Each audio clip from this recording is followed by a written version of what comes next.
Yeşillik temsilciliği olarak Ramazan ayı münasebetiyle yardım faaliyetlerimize aralıksız devam ediyoruz. İnşallah bugün 3. etapta adımlarımız olacak. Ramazan öncesi, Ramazan içinde ve bugün olmak üzere inşallah 3. etapta adımlarımız olacak.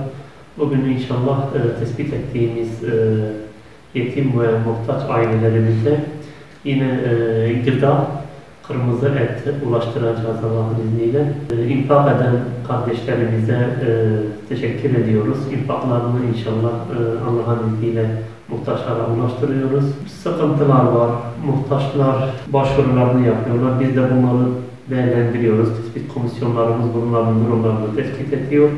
Tespit ettikten sonra ihtiyaç sahibi ailelerimize, infak sahibi kardeşlerimizden gelen zekat, fitre ve infakları kendilerine ulaştırıyoruz. Rabbim infak eden cömert kardeşlerimizden razı olsun.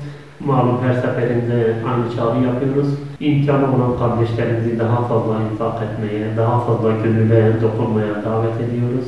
Biz onlar ile muhtaçlar arasında köprü vazifesi görmeye yine devam edeceğiz. Allah hepsinden razı olsun.